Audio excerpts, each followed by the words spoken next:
So the next tip we can touch on, we're gonna have this as a one long video and also break it up into smaller segments. I think that'll be good. But the next obstacle or hazard I'm experiencing right now that I got off the dirt road and crossed the railroad tracks, is I have a pretty strong wind blowing from my right to my left. So it's coming straight across from right to left. You can kind of see what the bike is doing. Just gonna cross this road first, double check. Don't take it for granted that people won't blow that thing and kill you. But notice I'm not putting any inputs on the bike as far as pushing on the grips at all. I'm just trying to hold my throttle steady. And you might be able to see the bike is actually being influenced and pushed by the wind a little bit. And so it's coming from the right, and it pushes and kind of pushes the tires out towards the left. So it's almost like it's trying to push the wheels out from underneath you. And it almost ends up causing the top of the bike to lean over in response to that.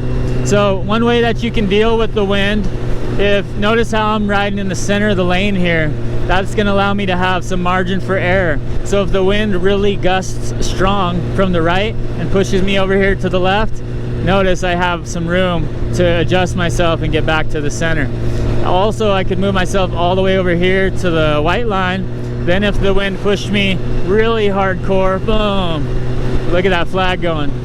Right, the wind gusts I think are in like 60-mile-an-hour gusts today. But notice if I stay in the center, I have that room to adjust to the left, and if the wind was to change and push me to the right, I have that little bit of room to move to the right. So if you know it's coming from one direction specifically, you could adjust yourself, but middle is good because then you have room on both sides. Good to have space bubble margin for error. Now we're back to this super windy road. Now, another tip for riding your motorcycle in the wind, earlier we were on this stretch going the other direction. So the wind was blowing from west to east as it is now, but it was blowing from our right to our left. Now you can see the flag is going left to right. So the exact same technique I used earlier to ride straight in the wind, I can use right now. Now I'm gonna try to angle the camera at my hands. Now just watch what I do. It's gonna be really hard to see because it's so subtle, but I'm pushing my left hand forward ever so slightly towards the horizon out in front of me. It causes the bike to lean against the wind, so to the left. You can maybe see that. Now I'm just trying to hold my throttle steady. The bike's leaning against the wind, and I can just hold this straight line right in the middle of the road. Notice how I'm not being pushed way off to the right. I'm not being pushed to the left towards the yellow lines. Right? I can just hold this slight forward push on my left, lean the bike slightly to the left against the wind, and kind of use it like a buffer, right?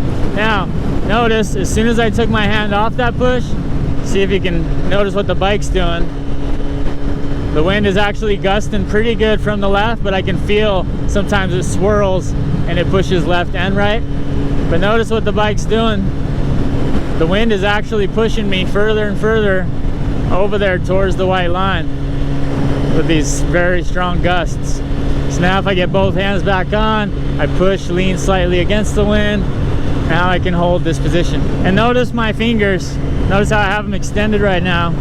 I don't have a strong grip at all on my handlebars. I'm super lightweight and relaxed on my bars right now. I'm not really gripping them tightly at all. Like I'm holding an egg or a baby chicken, right?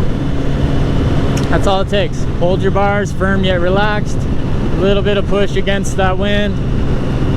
Just hold a nice steady throttle, cruise along. Now, if these gusts started to get even more extreme, then I might have to increase my push a little more.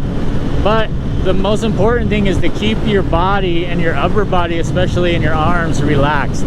Because if this wind is gusting from left to right, but then all of a sudden it changes, I want to be able to make adjustments and push on my grips to be able to counteract and work against the wind. I don't want to be suddenly caught off by surprise and boom, it's pushing me way off the other direction. So that's why I like the middle lane position here is a good spot. Excuse me. because if the wind's pushing me left and right, I have room to move around. And I have not only space cushioning from the edge of the road, but also that yellow line and head-on collision with other vehicles. Just hang out in the middle. It's a nice, good safety bubble space cushion. And because I have the windsock installed, you probably can't hear the wind too much, or at all. Yeah, hopefully you can see, like, I'm trying to ride in a straight line right down the road, but you might be able to tell the wind is gusting and at times shoving me over towards the right pretty good. But notice it's not a big deal, right? There's at no time where it's like, whoa, I'm shoving me way off here, and I'm like, oh god, flying off the road and going into the grass and crashing and tangling up in the fence. I'm just, you know, if anything, it pushes me like an inch or two to the left and the right. Then I just adjust and work my way back to where I want to be.